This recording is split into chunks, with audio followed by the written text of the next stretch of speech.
Black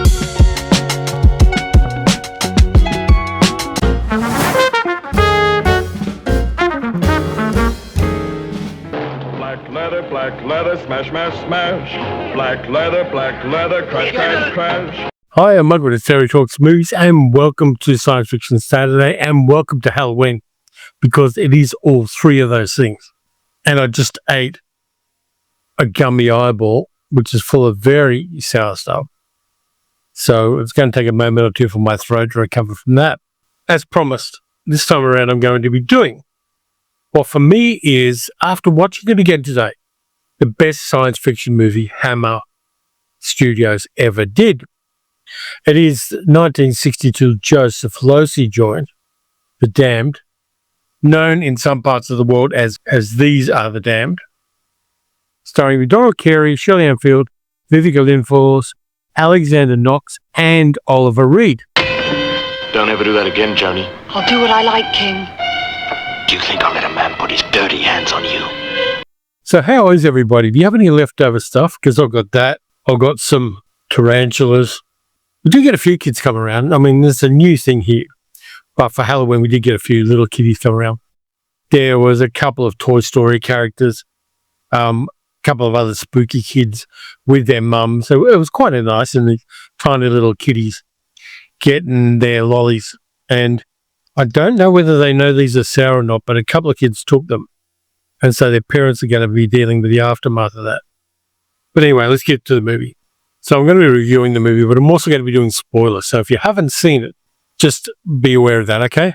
And this movie does a pivot in the middle of it, which is really kind of odd for a Hammer horror film. And it is horror as well as science fiction, though the horror is kind of intellectual in a weird way. And people have done a comparison between this and From Dusk Till Dawn, because that starts in one genre and ends up in another. And The Damned does as well. Starts out as a kind of crime drama on the coast of Dorset in Weymouth, where an American tourist who's got a little boat called Dolce Vita, a guy called Simon Wells, played by MacDonald Carey, is wandering along the waterfront. It's summertime. There's lots of people on the waterfront of Weymouth. It was back in the days when in England people went to seaside resorts instead of going to Benidorm. And he sees a 20-year-old woman called Joan, played by Shirley Ann Field.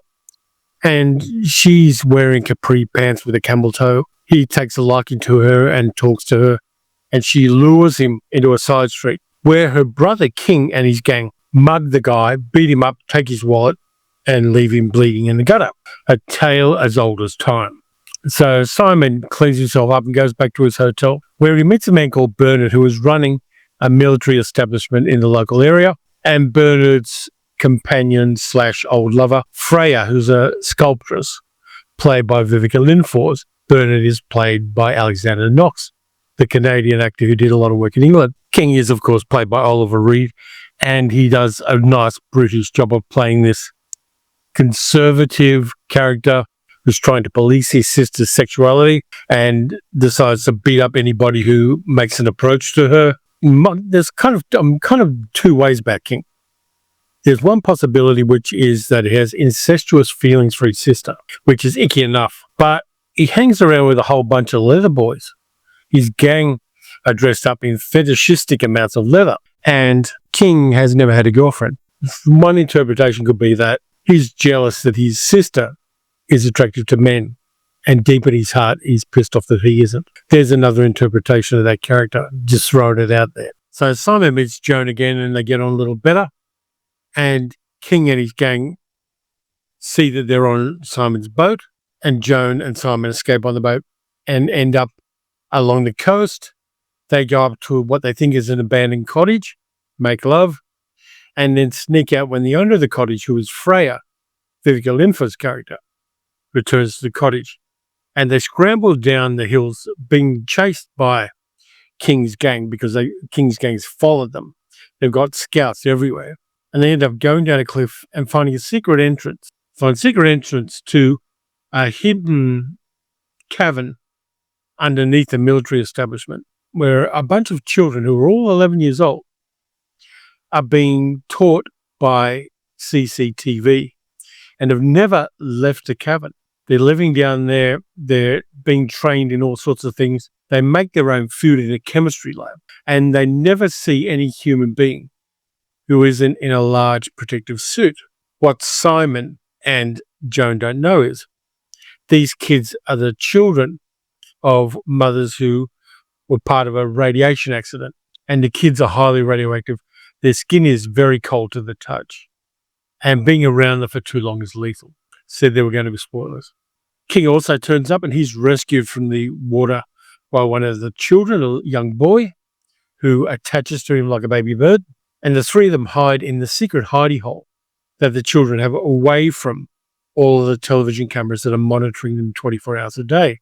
Bernard runs the establishment and is trying to educate the children. And Bernard has a very strong belief that a nuclear apocalypse is inevitable. There's no question about it in his mind.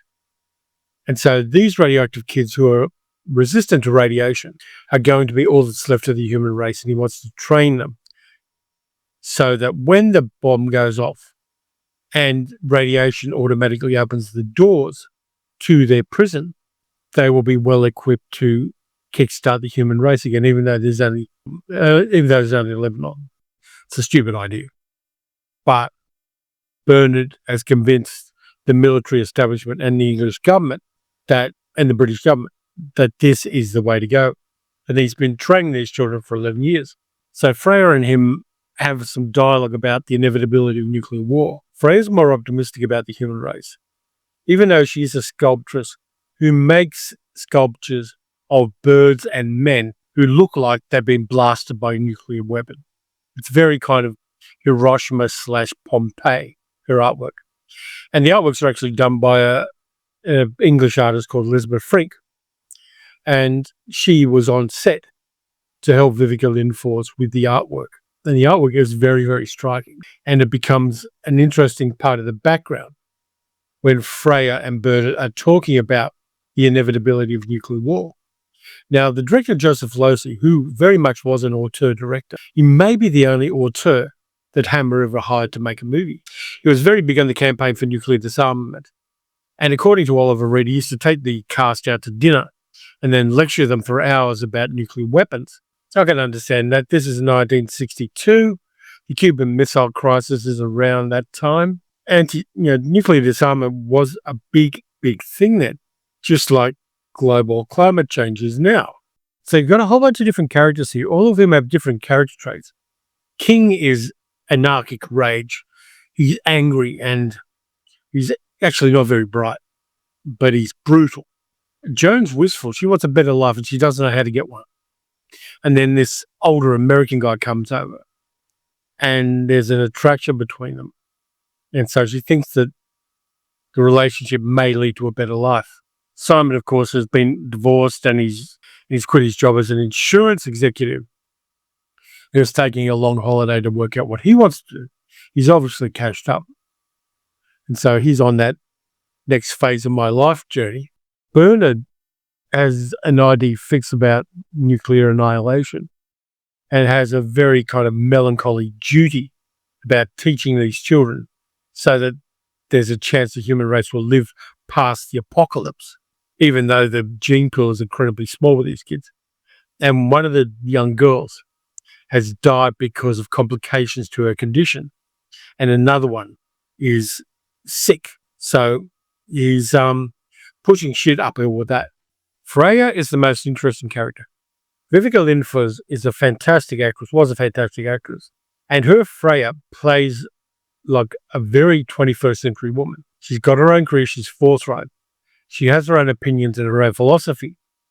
And even though she is nostalgic for her past relationship with Bernard, she's still optimistic about humans sorting out a way to defeat the possibility of nuclear Armageddon. And for me, she is the most interesting character in the movie.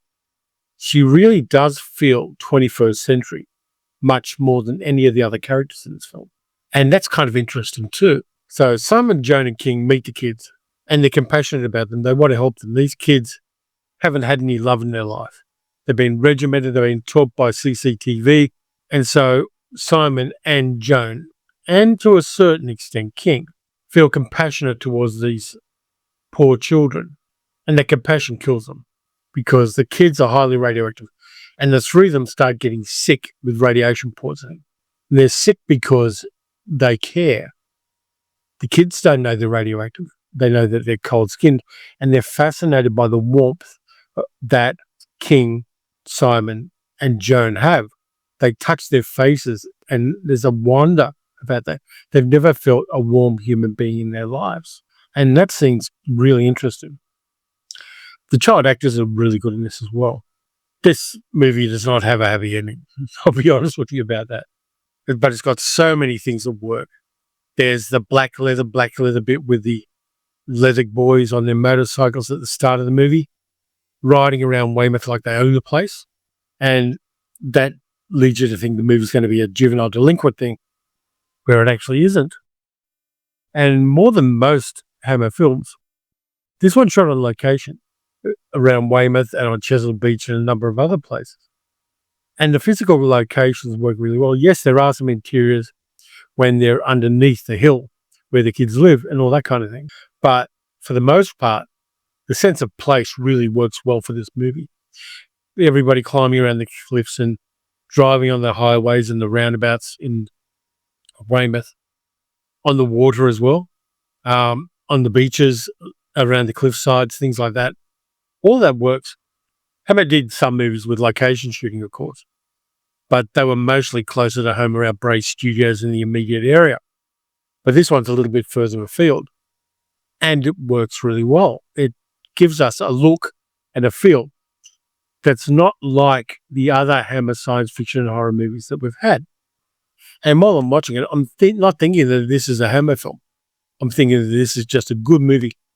One of the things, the vibe of it reminded me of La Ventura, Michelangelo Antonioni's La Ventura. It's got that seaside thing happening. It's widescreen black and white. And it is very much an auteur film. It went over budget and Hammer wasn't happy about that, which is probably why they didn't experiment in this particular way with any other films. But there's so much of this film that works. The sculptures by Elizabeth Frink, Vivica Lindfors, fantastic Swedish actress, just giving life to her character. Alexander Knox is a little more stiff and traditional in his acting. MacDonald Carey gives probably a career best performance. He ended up doing Days of Our Lives for about 300 years as an older actor, but he really nails it with this one. Shirley Ann Field as Joan, interesting character. I don't think she particularly had skill set for the character totally nailed down, but she almost had it. And Oliver Reed's brutish King really gives us a complicated character who, there's a nice scene where he has a confrontation with Freya after he smashes one of her sculptures, and it tells you about what kind of weak man he is in a really interesting way. The dialogue works and the two actors play off each other incredibly well. In fact, that's one of the best dialogue scenes in the movie. The Damned is such an underrated Hammer film. This is the Indicator version of it. Came out from Powerhouse. It's all region, which is great. A hell of a lot of extras there, including an audio commentary with film historians Kat Ellinger and Sam Deegan, which is really good. Whole bunch of different extras. There is an extra which concentrates on Vivica Lindfors as an actress. There's another one which talks about the movie in depth. Really nice release, this one. And I'm really glad I got it. I first saw this movie on late night TV back in the day, and it was mind-blowing then. That may have even been the cut-down American version, which had about 15 minutes cut out of it, which oddly enough is Joseph Losey's preferred version. I'm going to make my argument now for why I think it's the best science fiction movie Hammer did, and arguably one of the best movies Hammer ever made. It talks about real-world concerns. It's about nuclear disarmament. It's about mutually assured destruction. It's about the lengths people will go to when they think the apocalypse is inevitable. And Bernard's character demonstrates that incredibly in the movie. So it's a movie about ideas. Yes, it's got the science fiction aspect with these isolated radioactive children who popped up because of an accident somebody had 11 years before with some kind of nuclear energy. It's not gone into very much about what that is. But these children are a side effect of human beings screwing around with nuclear energy, and their lives are what they are because of that. Now, King, Simon, and Joan help the kids escape for a while, and they're all rounded up and brought back in. But the children now know that they're prisoners, and the movie ends on a really sad note where the camera pans across the seaside shore of Weymouth, and the people there can't hear the mournful cries of these poor children living underneath a nearby hill. That's a fantastic ending. Arguably, it's one of the best endings in a Hammer horror film or in any Hammer movie. It's a really hardcore ending for 1962 in particular. I think it lands hard. It says what it has to say. Then the camera cuts back to Simon and Joan on Simon's boat, moving out to sea, being followed by a helicopter, which as soon as the people on the helicopter know that they've died, they're going to sink the boat. Mind-blowing science fiction for 1962. It's a movie that's about something. It's a movie with vivid characters. It's a movie with great design. The space-age design of the vault where the kids live is fantastic. It looks like it's been designed for people to live in. And there's a thing where the kids are messing around with the computer which has audio tapes for their education. And these kids are very adept with like big 1960s style computer systems. And that's a nice touch in there as well. It's just such a fascinating science fiction movie from the 1960s. Forget all of the bullshit space operas we got in those days. Forget all of the monster in a suit movies. The monsters in this movie are us. And the movie's called The Damned. But are the damned the children? Are the damned Simon and King and Joan, who through their compassion have been killed? Is a Freya with her optimism about nuclear weapons, while her boyfriend Bernard is pessimistic as you can be about the inevitability of nuclear annihilation. The damned could be any one of those groups of people. And I think that works well for the movie as well. So that's my argument for this being the best Hammer horror movie, or the best Hammer movie ever made. You can disagree. Let me know what yours will be.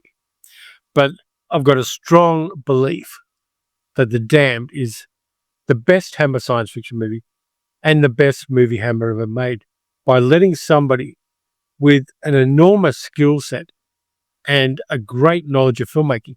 And you've got to remember, after he made this film, Joseph Losey made a whole bunch of other films, including the wonderfully camp Modesty Blaze. He made Accident. He made King and Country. He made The Servant in the same year he made The Damned. He made Figures in the Landscape and The Go-Between and The Romantic Englishwoman. He went on to do a lot of good stuff. He wasn't American, but he came over because he was blacklisted in the 1950s. I love the fact that there's one Hammer movie where they gave money to get an auteur to tell a story, and it hit so very, very well as science fiction, as a drama, and as something of which Hammer could be proud, even though it didn't make money. So that's what I got for you this time around. One film, one very, very good film from one of my favorite film studios. And rewatching it again, I just got a fresh appreciation of how truly unique it is in Hammer's filmography. In a week where Donald Trump has said he wants to start nuclear testing again, I think it's a very timely movie to rewatch as well. So thanks a lot for watching. If you enjoyed this video, please like, subscribe, hit the notification bell. You can support the channel by becoming a channel member, by donating through YouTube, or by becoming a patron at patreon.com/TerryTalksMovies. Next up, we've got the Monday video, and that's going to be all the things I watched in October, and there are a few of them. So until then, watch some good movies, watch some bad movies. Check this one out again. You're not going to be disappointed. And I'll catch you next time. I'm going to eat a tarantula now.